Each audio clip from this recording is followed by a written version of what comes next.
ನಮಸ್ಕಾರ. ನಾನು ನಿಮ್ಮ ಅಶೋಕ್ ಕುಮಾರ್ ಶೆಟ್ಟಿ. ನನ್ನ ಮೌನ ಮಾತಾಗಿ ಯೂಟ್ಯೂಬ್ ಚಾನಲ್ ಸಬ್ಸ್ಕ್ರೈಬ್ ಮಾಡಿದವರಿಗೆ ಧನ್ಯವಾದಗಳು.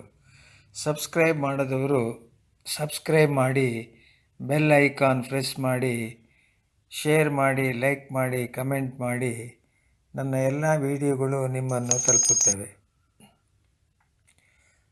ನಾನು ಈ ಹಿಂದೆ ಹೇಳಿದಂತೆ ಕರ್ನಾಟಕ ರಾಜ್ಯದ ಕನ್ನಡ ಮಾಧ್ಯಮ ಪ್ರೌಢಶಾಲಾ ಮಕ್ಕಳಿಗಾಗಿ 10ನೇ ತರಗತಿಯ ಸಮಾಜ ವಿಜ್ಞಾನ ಪಾಠಬೋಧನಾ ಸರಣಿಯನ್ನು ಆರಂಭಿಸುತ್ತೇನೆಂದು ಹೇಳಿದ್ದೆ. ಮಕ್ಕಳಿಗಾಗಿ ಒಂದು ಪ್ರಯತ್ನ ಮಾಡೋಣ, ಅದರ ಲಾಭ ಮಕ್ಕಳಿಗೆ ಸಿಗಲಿ ಎನ್ನುವುದಷ್ಟೇ ಉದ್ದೇಶ. ಇಂದಿನ ಸಂಚಿಕೆಯಲ್ಲಿ 10ನೇ ತರಗತಿ ಇತಿಹಾಸ ಭಾಗದ ಅಧ್ಯಾಯ 1ರಲ್ಲಿ ಭಾರತಕ್ಕೆ ಯುರೋಪಿಯನ್ನರ ಆಗಮನ, ಈ ಅಧ್ಯಾಯವನ್ನು ಮಕ್ಕಳಿಗಾಗಿ ಪ್ರಸ್ತುತಪಡಿಸುತ್ತಿದ್ದೇನೆ. ಪೋಷಕರೇ, ನಿಮ್ಮ ಮಕ್ಕಳು ಈ ವಿಡಿಯೋವನ್ನು ನೋಡಿ ಬಹಳ ಸರಳವಾಗಿರತಕ್ಕಂಥ ಶೈಲಿಯಲ್ಲಿ ಮಕ್ಕಳಿಗೆ ಅರ್ಥವಾಗಬೇಕೆನ್ನುವ ರೀತಿಯಲ್ಲಿ ಮಾಡಿರುವ ಈ ಪಾಠವನ್ನು ಕೇಳಿಸಿ ನೋಡಲು ಹೇಳಿ, ಅದರ ಒಂದು ಪ್ರಯೋಜನ ನಿಮ್ಮ ಮಕ್ಕಳಿಗೆ ಸಿಗಲಿ. ಭಾರತಕ್ಕೆ ಯುರೋಪಿಯನ್ನರ ಆಗಮನ ಈ ಅಧ್ಯಾಯದಲ್ಲಿ ಬರುವಂತಹ ಕೆಲವು ಮುಖ್ಯ ಅಂಶಗಳಲ್ಲಿ ನೀವು ಈ ತರಗತಿಯಲ್ಲಿ ಏನು ವಿಷಯಗಳ ಬಗ್ಗೆ ತಿಳಿಯುತ್ತೀರಿ ಎನ್ನುವುದನ್ನು ನೋಡೋಣ. ಬಹಳ ಮುಖ್ಯವಾಗಿ ಭಾರತಕ್ಕೆ ಯುರೋಪಿಯನ್ನರ ಆಗಮನದ ಅಧ್ಯಾಯದಲ್ಲಿ ಸಂಕ್ಷಿಪ್ತವಾಗಿ ನೀವು ತಿಳಿದುಕೊಳ್ಳಬೇಕಾದದ್ದು ಇಷ್ಟೇ. ಭಾರತವು ಯುರೋಪಿಯನ್ನರೊಂದಿಗೆ ಹೊಂದಿದ್ದ ವ್ಯಾಪಾರ ಸಂಬಂಧ, ಭಾರತಕ್ಕೆ ವ್ಯಾಪಾರಕ್ಕಾಗಿ ಬಂದ ಯುರೋಪಿಯನ್ನರ ರಾಜಕೀಯ ಏಳಿಗೆಯ ಹಿನ್ನೆಲೆಯಲ್ಲಿ ಆದಂಥ 3 ಕರ್ನಾಟಿಕ್ ಯುದ್ಧಗಳು, ಆ ನಂತರದಲ್ಲಿ ಆದ ಫ್ಲಾಸಿ ಕದನ, ಬಕ್ಸಾರ್ ಕದನ, ದ್ವಿಪ್ರಭುತ್ವ ಪದ್ಧತಿ, ಅಂತಿಮವಾಗಿ ಬ್ರಿಟಿಷರ ಆಕ್ರಮಣ ನೀತಿ. ಬಹಳ ಮುಖ್ಯವಾಗಿ ಯುರೋಪಿಯನ್ನರು ಭಾರತಕ್ಕೆ ಆಗಮಿಸುವ ಪೂರ್ವದಲ್ಲಿ ಭಾರತ ಯುರೋಪ್ನೊಂದಿಗೆ ಅಥವಾ ಬೇರೆ ದೇಶಗಳೊಂದಿಗೆ ವ್ಯಾಪಾರ ಸಂಪರ್ಕ ಹೊಂದಿರಲಿಲ್ವೇ? ಖಂಡಿತವಾಗಿ ಪ್ರಾಚೀನ ಕಾಲದಿಂದಲೂ ಭಾರತ ಮತ್ತು ಯುರೋಪಿನ ನಡುವೆ ವಾಣಿಜ್ಯ ಸಂಬಂಧ ಇತ್ತು. ಖಂಡಿತವಾಗಿ ಪ್ರಾಚೀನ ಕಾಲದಿಂದಲೂ ಭಾರತ ಮತ್ತು ಯುರೋಪಿನ ನಡುವೆ ವಾಣಿಜ್ಯ ಸಂಬಂಧ ಇತ್ತು. ಪ್ರಮುಖವಾಗಿ ಭಾರತದ ಸಾಂಬಾರು ಪದಾರ್ಥಗಳಾದ ಮೆಣಸು, ಜೀರಿಗೆ, ದಾಲ್ಚಿನ್ನಿ, ಏಲಕ್ಕಿ ಮತ್ತು ಶುಂಠಿ, ಈ ಉತ್ಪನ್ನಗಳಿಗೆ ಯುರೋಪ್ನಲ್ಲಿ ಬಹಳ ಬೇಡಿಕೆ ಇತ್ತು. ಮಧ್ಯಕಾಲದಲ್ಲಿಯೂ ಭಾರತ ಯುರೋಪ್ ಮತ್ತು ಇತರ ಏಷ್ಯಾಗಳ ನಡುವೆ ವ್ಯಾಪಾರ ಮುಂದುವರಿಸಿತು. ಈ ವ್ಯಾಪಾರದಲ್ಲಿ ಬಹಳ ಮುಖ್ಯವಾಗಿ ಅರಬ್ ವರ್ತಕರ ಪಾತ್ರವಿತ್ತು. ಭಾರತದ ಸಾಂಬಾರು ಪದಾರ್ಥಗಳನ್ನು ಅರಬ್ ವರ್ತಕರು ಪೂರ್ವ ರೋಮನ್ ಸಾಮ್ರಾಜ್ಯದ ರಾಜಧಾನಿ ಕಾನ್ಸ್ಟಾಂಟಿನೋಪಲ್ ನಗರಕ್ಕೆ ತಲುಪಿಸುತ್ತಿದ್ದರು. ಅಲ್ಲಿಂದ ಇಟಲಿಯ ವರ್ತಕರು ಅದನ್ನು ಕೊಂಡು ಯುರೋಪಿನ ದೇಶಗಳಲ್ಲಿ ಮಾರಾಟ ಮಾಡುತ್ತಿದ್ದರು. ಹೀಗಾಗಿ ಭಾರತದ ಸಾಂಬಾರು ದಿನಸಿಗಳಿಗೆ ಯುರೋಪ್ನಲ್ಲಿ ಬೇಡಿಕೆ, ಈ ಬೇಡಿಕೆಯನ್ನು ಮಧ್ಯವರ್ತಿಯಾಗಿ ಪೂರೈಸುತ್ತಿದ್ದವರು ಅರಬ್ ವರ್ತಕರು ಮತ್ತು ಇಟಲಿಯ ವರ್ತಕರು. ವ್ಯಾಪಾರ ವ್ಯವಹಾರಗಳು ಈ ಕಾನ್ಸ್ಟಾಂಟಿನೋಪಲ್ ನಗರದ ಮೂಲಕ ನಡೆಯುತ್ತಿತ್ತು. ಈ ನಗರಕ್ಕೆ ವಿಶೇಷವಾದಂಥ ಮಹತ್ವವೂ ಇತ್ತು. ಆದರೆ 1453ರಲ್ಲಿ ಆಟೋಮನ್ ಟರ್ಕರು ಅಥವಾ ತುರುಷ್ಕರು ಕಾನ್ಸ್ಟಾಂಟಿನೋಪಲ್ ನಗರವನ್ನು ವಶಪಡಿಸಿಕೊಂಡರು. ಇದರಿಂದಾಗಿ ಆ ನಗರದ ಸಂಬಂಧ ಕಡಿದು ಹೋಯಿತು. ಹೊಸದಾಗಿ ಸಿಕ್ಕ ಅವಕಾಶವನ್ನು ಟರ್ಕರು ಬಳಸಿಕೊಳ್ಳಲು ಪ್ರಯತ್ನಿಸಿದರು. ಈ ವ್ಯಾಪಾರದ ಮೇಲೆ, ಈ ಮಾರ್ಗದ ಮೂಲಕ ನಡೆಯುತ್ತಿದ್ದಂಥ ವ್ಯಾಪಾರ ಇದರ ಮೇಲೆ ತೀವ್ರ ತೆರಿಗೆಯನ್ನು ವಿಧಿಸತೊಡಗಿದರು. ಈ ಕಾರಣದಿಂದಾಗಿ ಈ ವ್ಯಾಪಾರ ಮಾರ್ಗ ಹೆಚ್ಚು ಲಾಭದಾಯಕವಾಗಲಿಲ್ಲ. ಇಟಲಿಯ ವರ್ತಕರ ಏಕಸ್ವಾಮ್ಯವನ್ನು ಮುರಿಯಲೇಬೇಕಿತ್ತು. ಇದಕ್ಕಾಗಿ ಸ್ಪೇನ್ ಮತ್ತು ಪೋರ್ಚುಗಲ್ ಮುಂತಾದ ಯುರೋಪಿನ ದೇಶಗಳ ರಾಜರು ಹೊಸ ಜಲಮಾರ್ಗಗಳ ಶೋಧಕ್ಕೆ ನಾವಿಕರಿಗೆ ಪ್ರೋತ್ಸಾಹ ನೀಡಿದರು. ಈ ಕಾರಣದಿಂದಾಗಿಯೇ ಹೊಸ ಸಮುದ್ರ ಮಾರ್ಗ ಕಂಡುಹಿಡಿಯುವ ಪ್ರಯತ್ನ ನಡೆಯಿತು. ಅದಕ್ಕೆ ಪೂರಕವಾಗಿರ್ತಕ್ಕಂಥ ವೈಜ್ಞಾನಿಕ ಆವಿಷ್ಕಾರಗಳು ಉಂಟಾದವು. ದಿಕ್ಸೂಚಿ, ಆಸ್ಟ್ರೋಲ್ಯಾಬ್, ಸಿಡಿಮದ್ದು ಮೊದಲಾದವುಗಳು ನೆರವಿಗೆ ಬಂದವು. ಮಕ್ಕಳೇ, ಈ ಅಧ್ಯಾಯದಲ್ಲಿ ಕಾನ್ಸ್ಟಾಂಟಿನೋಪಲ್ ನಗರದ ವಶ ಅಂದಾಗ ನಿಮಗೆ ಗೊತ್ತಿರಬೇಕಾದದ್ದು ಒಂದು ಘಟನೆ ನಡೆದ ವರ್ಷ 1453. ಹಾಗೆ ಯಾರು ವಶಪಡಿಸಿಕೊಂಡರು ಎಂದರೆ ಆಟೋಮನ್ ಟರ್ಕರ್.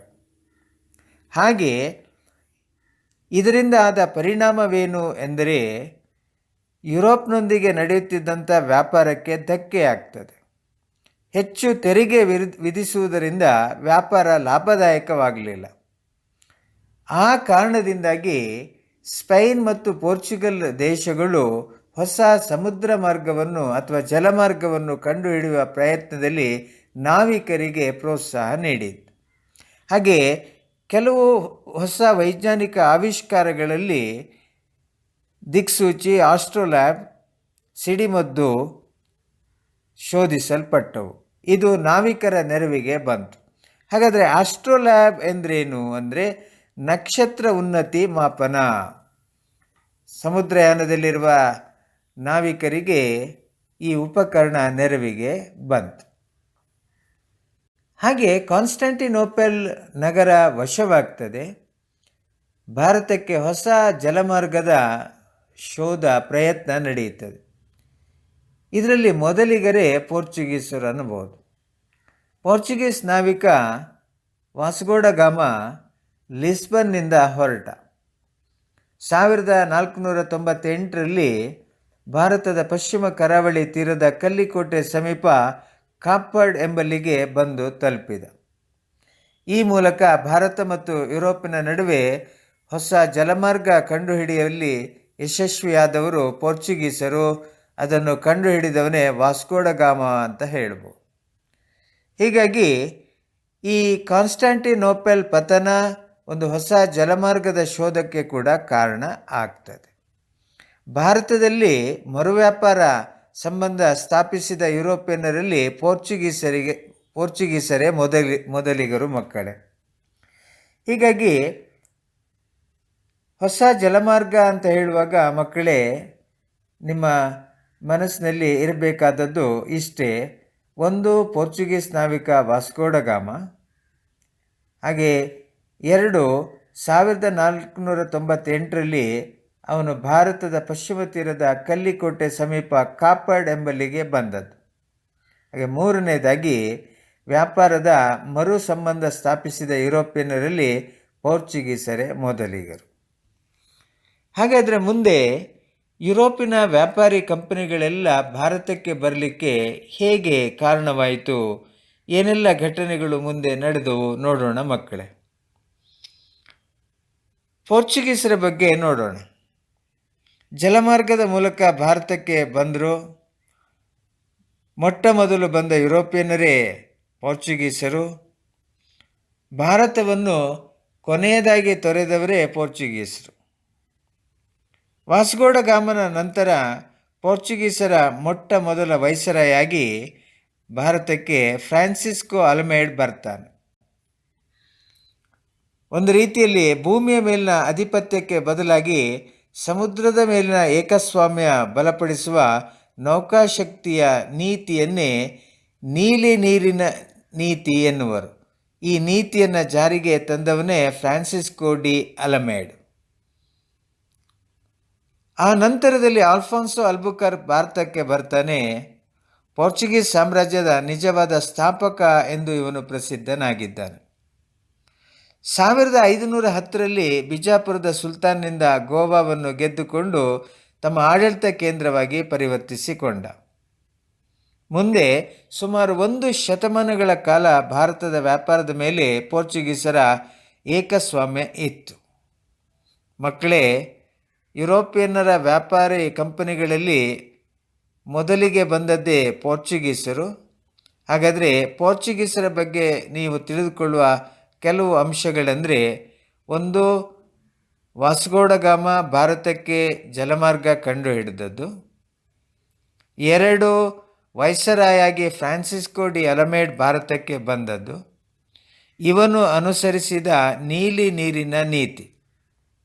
ನೀಲಿ ನೀರಿನ ನೀತಿ ಅಂದರೆ ಭೂ ಮಾರ್ಗಕ್ಕೆ ಬದಲಾಗಿ ಸಮುದ್ರ ಮಾರ್ಗದ ಮೂಲಕವಾಗಿ ವ್ಯಾಪಾರದ ನೀತಿಯನ್ನು ಬಲಪಡಿಸುವ ನೌಕಾಶಕ್ತಿಯನ್ನು ಇವನು ಕಂಡುಕೊಂಡದ್ದು.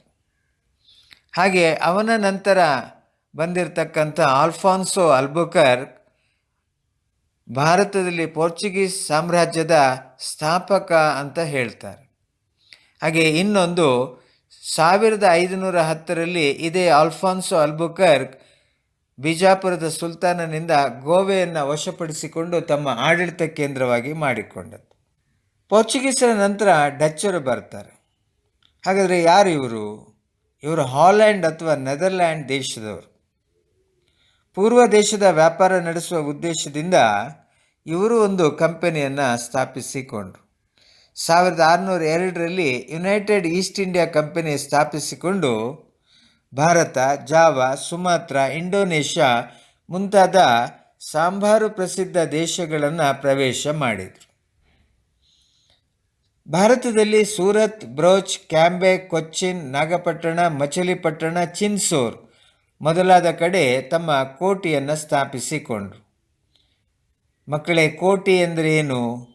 ಕೋಟೆ ಎಂದರೆ ವ್ಯಾಪಾರ ವಸ್ತುಗಳ ದಾಸ್ತಾನು ಮಳಿಗೆ. ಹೀಗಾಗಿ ಡಚ್ಚರ ಬಗ್ಗೆ ನಮಗೆ ಗೊತ್ತಿರಬೇಕಾದ ಅಂಶಗಳು ಯಾವುದು ಮಕ್ಕಳೇ ಅಂದರೆ, 1, ಇವರು ಹಾಲೆಂಡ್ ಅಥವಾ ನೆದರ್ಲ್ಯಾಂಡ್ನವರು.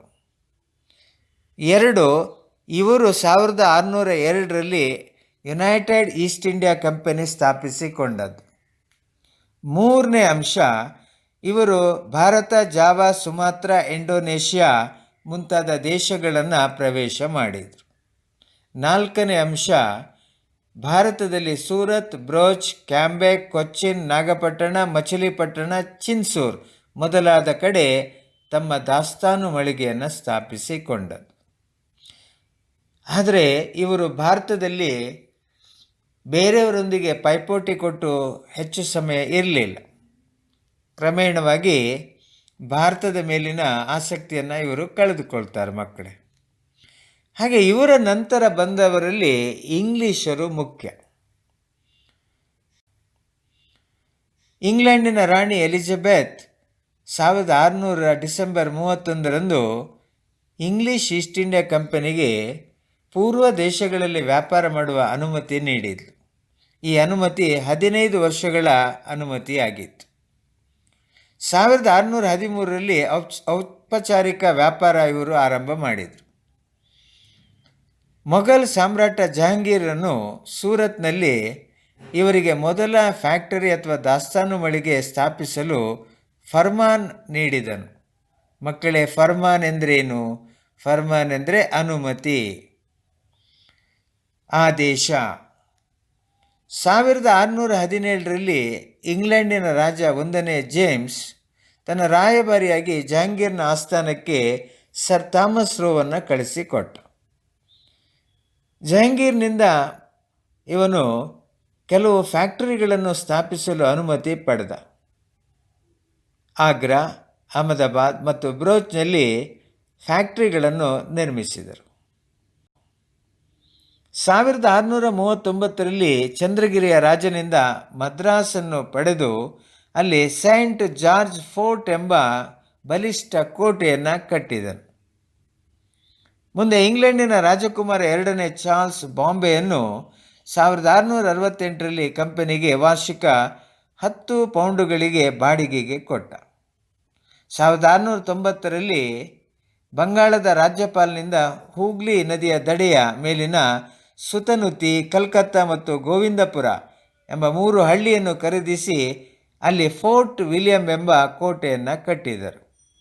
ಇದರ ಸುತ್ತ ಕಲ್ಕತ್ತಾ ನಗರ ಬೆಳೆಯಿತು. ಏನು ಈಗಿನ ಕೋಲ್ಕತ್ತಾ ನಗರ ಇದೆ, ಅದೇ ಕಲ್ಕತ್ತಾ ನಗರ. 17ನೇ ಶತಮಾನದ ಅಂತ್ಯದ ವೇಳೆಗೆ ಬ್ರಿಟಿಷರು ಮದ್ರಾಸ್, ಬಾಂಬೆ ಮತ್ತು ಕಲ್ಕತ್ತಾಗಳನ್ನು ತಮ್ಮ ಪ್ರೆಸಿಡೆನ್ಸಿ ಕೇಂದ್ರಗಳಾಗಿ ಮಾಡಿಕೊಂಡರು. ಈ ಕೇಂದ್ರಗಳು 18ನೇ ಶತಮಾನದ ಉತ್ತರಾರ್ಧದಲ್ಲಿ ಕೋಲ್ಕತ್ತಾವನ್ನು ಅಥವಾ ಹಿಂದಿನ ಕಲ್ಕತ್ತಾ ಏನಿದೆ ಅದನ್ನು ತಮ್ಮ ರಾಜಧಾನಿಯಾಗಿ ಮಾಡಿಕೊಂಡರು. ಈ ಪ್ರೆಸಿಡೆನ್ಸಿಗಳಲ್ಲಿ, ಈ ಪ್ರದೇಶಗಳಲ್ಲಿ ತಮ್ಮದೇ ಆದ ನಾಗರಿಕ ಮತ್ತು ಅಪರಾಧ ಕಾಯ್ದೆಗಳನ್ನು ಅಥವಾ ಕಾನೂನನ್ನು ಜಾರಿಗೆ ತಂದರು. ಮಕ್ಕಳೇ, ಇಂಗ್ಲೀಷರು ಭಾರತಕ್ಕೆ ಬರುವಂಥ ಸಂದರ್ಭದಲ್ಲಿ ಆದ ಕೆಲವು ಘಟನೆಗಳು ನೋಡಿದರೆ, ಒಂದು, ಈಸ್ಟ್ ಇಂಡಿಯಾ ಕಂಪನಿ ಸ್ಥಾಪನೆ ಆದದ್ದು. ರಾಣಿ ಎಲಿಜಬೆತ್ 1600 ಡಿಸೆಂಬರ್ 31ರಂದು ಈ ಒಂದು ಕಂಪನಿಗೆ ಅವಕಾಶ ಮಾಡಿಕೊಟ್ಟದ್ದು. ಆ ನಂತರ ಭಾರತಕ್ಕೆ ಬಂದು ಸೂರತ್ನಲ್ಲಿ ಮೊದಲ ಫ್ಯಾಕ್ಟ್ರಿ ಆರಂಭ ಆದದ್ದು. ಜಹಾಂಗೀರ್ನ ಆಸ್ಥಾನಕ್ಕೆ ಸರ್ ಥಾಮಸ್ ರೋ ರಾಯಭಾರಿಯಾಗಿ ಬಂದದ್ದು. ರಾಜ 1ನೇ ಜೇಮ್ಸ್ನ ರಾಯಭಾರಿಯಾಗಿ ಜಹಾಂಗೀರ್ನ ಆಸ್ಥಾನಕ್ಕೆ ಥಾಮಸ್ ರೋ ಬಂದದ್ದು. ಹಾಗೆ ಆ ನಂತರದಲ್ಲಿ ಅವರು ಆಗ್ರಾ, ಅಹಮದಾಬಾದ್, ಬ್ರೋಚ್ಗಳಲ್ಲಿ ತಮ್ಮ ಫ್ಯಾಕ್ಟ್ರಿಯನ್ನು ನಿರ್ಮಾಣ ಮಾಡಿದ್ದು. 1639ರಲ್ಲಿ ಮದ್ರಾಸ್ನಲ್ಲಿ ಸೈಂಟ್ ಫೋರ್ಟ್ ಜಾರ್ಜ್ ಎನ್ನುವಂಥ ಬಲಿಷ್ಠ ಕೋಟೆ ನಿರ್ಮಾಣ ಮಾಡಿದ್ದು. 2ನೇ ಚಾರ್ಲ್ಸ್ ಬಾಂಬೆಯನ್ನು 1668ರಲ್ಲಿ ಕಂಪನಿಗೆ 10 ಪೌಂಡಿಗೆ ಬಾಡಿಗೆಗೆ ನೀಡಿದ್ದು. 1690ರಲ್ಲಿ ಹೂಗ್ಲಿ ನದಿಯ ದಡೆಯಲ್ಲಿ ಈಗಿನ ಕೋಲ್ಕತ್ತಾ ಅಥವಾ ಹಿಂದಿನ ಕಲ್ಕತ್ತಾ ಏನಿದೆ ಅಲ್ಲಿ ಫೋರ್ಟ್ ವಿಲಿಯಂ ಎನ್ನುವಂಥ ಕೋಟೆಯನ್ನು ಆರಂಭ ಮಾಡಿದ್ದು. 18ನೇ ಶತಮಾನದಲ್ಲಿ ಇಂಗ್ಲೀಷರು ಕಲ್ಕತ್ತಾವನ್ನು ತಮ್ಮ ರಾಜಧಾನಿಯಾಗಿ ಮಾಡಿಕೊಂಡದ್ದು. ಹಾಗೆಯೇ ಇಲ್ಲಿ ತಮ್ಮದೇ ಆದ ನಾಗರಿಕ ಮತ್ತು ಅಪರಾಧ ಕಾನೂನನ್ನು ಹೊಂದಿದ್ರು. ಮಕ್ಕಳೇ, ಯುರೋಪಿನ ವ್ಯಾಪಾರಿ ಕಂಪನಿಗಳಲ್ಲಿ ಮತ್ತೊಬ್ಬರು ಸೇರಿಕೊಂಡರು. ಅವರೇ ಫ್ರೆಂಚರು. ಫ್ರೆಂಚ್ ಈಸ್ಟ್ ಇಂಡಿಯಾ ಕಂಪನಿ 1664ರಲ್ಲಿ ಸರ್ಕಾರಿ ಒಡೆತನದ ಕಂಪನಿಯಾಗಿ ಆರಂಭವಾಯಿತು. 1668ರಲ್ಲಿ ತಮ್ಮ ಮೊದಲ ದಾಸ್ತಾನು ಮಳಿಗೆಯನ್ನು ಸೂರತ್ನಲ್ಲಿ ಆರಂಭ ಮಾಡಿದರು. ಮುಂದೆ ಮಚಿಲಿಪಟ್ಟಣ, ಚಂದ್ರನಗರ್, ಮಾಹೆ, ಕಾರೈಕಲ್, ಕಾಸಿಂ ಬಜಾರ್, ಬಾಲಸೂರ್ಗಳಲ್ಲಿ ತಮ್ಮ ಕೇಂದ್ರ ಮಾಡಿಕೊಂಡರು. ಫ್ರೆಂಚರು 1674ರಲ್ಲಿ ವಾಲಿಕೊಂಡಪುರಂ ಸ್ಥಳೀಯ ಮುಸ್ಲಿಂ ಅಧಿಕಾರಿಯಿಂದ ಒಂದು ಹಳ್ಳಿಯನ್ನು ಪಡೆದು ಮುಂದೆ ಅದನ್ನೇ ದೊಡ್ಡ ವ್ಯಾಪಾರಿ ಕೇಂದ್ರವಾಗಿ ಮಾಡಿ ತಮ್ಮ ರಾಜಧಾನಿ ಮಾಡಿಕೊಂಡರು. ಅದೇ ಪುದುಚೇರಿ ಅಥವಾ ಪಾಂಡಿಚೇರಿ.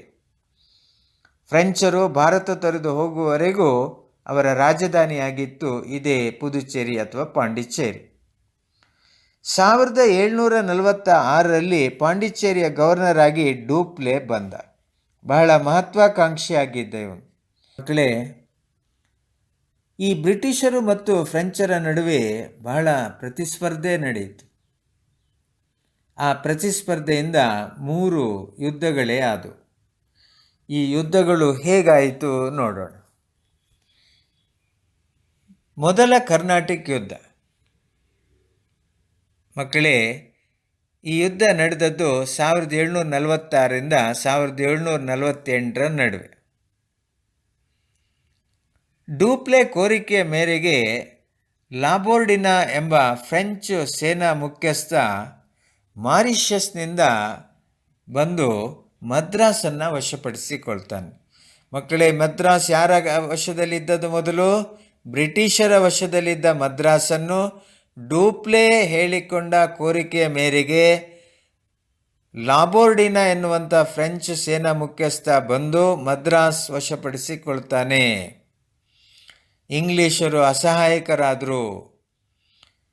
ಅವರೇನು ಮಾಡ್ತಾರೆ, ಕರ್ನಾಟಿಕ್ ನವಾಬ ಅನ್ವರುದ್ದೀನಲ್ಲಿ ಸಹಾಯ ಕೇಳ್ತಾರೆ. ಅನ್ವರುದ್ದೀನ್ ಮದ್ರಾಸಿಗೆ ತನ್ನ ಸೇನೆಯನ್ನು ಕಳಿಸಿದ. ಆದರೆ ಅನ್ವರುದ್ದೀನನ ಸೇನೆ ಸೋಲನ್ನು ಅನುಭವಿಸಿತು. ಆದರೆ ಇಂಗ್ಲೀಷರು ನೋಡಿ ಭಾಳ ಚಾಣಾಕ್ಷರು. ಈ ಲಾಬೋರ್ಡಿನಾನಿಗೆ ಹಣ ಕೊಟ್ಟು ಅವನನ್ನೇ ತಮ್ಮ ವಶಕ್ಕೆ ಪಡೆದುಕೊಂಡ್ರು. ಅಂದರೆ ಹೇಗೆ ಮದ್ರಾಸಿಗೆ ಬಂದಿದ್ದ, ಮದ್ರಾಸ್ನಿಂದ ಲಾಬೋರ್ಡಿನ ಮತ್ತೆ ಮಾರಿಷಸ್ಸಿಗೆ ಹಿಂದಿರುಗಿದ. ಇದರಿಂದ ಡೂಪ್ಲೆಗೆ ಕೋಪ ಬರ್ತದೆ. ಆದರೆ ಮುಂದೆ ಯುರೋಪ್ನಲ್ಲಿ ಫ್ರಾನ್ಸ್ ಮತ್ತು ಇಂಗ್ಲೆಂಡ್ ನಡುವೆ ಆದ ಏಕ್ಸ್ಲಾ ಚಾಪೆಲ್ ಎನ್ನುವ ಒಪ್ಪಂದದೊಂದಿಗೆ ಮೊದಲನೇ ಕರ್ನಾಟಿಕ್ ಯುದ್ಧ ಮುಕ್ತಾಯವಾಗ್ತದೆ. ಹಾಗಾದರೆ ನಿಮಗೆ ಗೊತ್ತಿರಬೇಕಾದ ಅಂಶಗಳೇನು ಮಕ್ಕಳೇ? ಈ ಯುದ್ಧದಲ್ಲಿ ಮೊದಲನೇ ಕರ್ನಾಟಿಕ್ ಯುದ್ಧ ನಡೆದದ್ದು 1746ರಿಂದ 48ರ ನಡುವೆ. ಡೂಪ್ಲೆಯ ಕೋರಿಕೆ ಮೇರೆಗೆ ಲಾಬೋರ್ಡಿನ ಮದ್ರಾಸಿಗೆ ಬಂದು ಮದ್ರಾಸ್ ವಶಪಡಿಸಿಕೊಂಡ. ಮದ್ರಾಸನ್ನು ವಶಪಡಿಸಿಕೊಂಡಾಗ ಇಂಗ್ಲಿಷರು ಕರ್ನಾಟಿಕ್ ನವಾಬ ಅನ್ವರುದ್ದೀನನ ಸಹಾಯ ಕೇಳಿದರು. ಅನ್ವರುದ್ದೀನ್ ಮದ್ರಾಸಿಗೆ ತನ್ನ ಸೇನೆ ಕಳುಹಿಸಿದ. ಅನ್ವರುದ್ದೀನನ ಸೇನೆಗೆ ಸೋಲಾಯಿತು. ಲಾಬೋರ್ಡಿನ ಡೂಪ್ಲೆಗೆ ತಿಳಿಸದೆ ಇಂಗ್ಲಿಷರಿಂದ ಹಣ ಪಡೆದು ಮಾರಿಷಸ್ಸಿಗೆ ಹಿಂದಿರುಗಿದ. ಅಂತಿಮವಾಗಿ ಇಂಗ್ಲೆಂಡ್ನಲ್ಲಿ ಯುರೋಪ್ನ ಫ್ರಾನ್ಸ್ ಮತ್ತು ಇಂಗ್ಲೆಂಡ್ ನಡುವೆ ಆದ ಏಕ್ಸ್ಲಾ ಚಾಪೆಲ್ ಒಪ್ಪಂದದೊಂದಿಗೆ ಈ ಯುದ್ಧ ಕೊನೆಗೊಂಡದ್ದು. ಮಕ್ಕಳೇ, ಮತ್ತೊಂದು ಯುದ್ಧ ನಡೆಯಿತು. ಅದೇ ಎರಡನೇ ಕರ್ನಾಟಿಕ್ ಯುದ್ಧ. 1749ರಿಂದ 1754ರ ನಡುವೆ ನಡೆದಂಥ ಯುದ್ಧ ಇತ್ತು. ಬದಲಾದ ಸನ್ನಿವೇಶದಲ್ಲಿ ಫ್ರೆಂಚರು ಅಸಫ್ ಜಾನ ಮತ್ತೊಬ್ಬ ಮಗ ಸಲಾಬತ್ ಜಂಗನನ್ನು ಹೈದರಾಬಾದಿನ ನಿಜಾಮನನ್ನಾಗಿ ಮಾಡಿದರು. ಯಾರು ಹೈದರಾಬಾದಿನ ನಿಜಾಮನಾದ? ಸಲಾಬತ್ ಜಂಗ್. ಇವನನ್ನು ನಿಜಾಮನನ್ನಾಗಿ ಮಾಡಿದವರು ಯಾರು? ಫ್ರೆಂಚರು.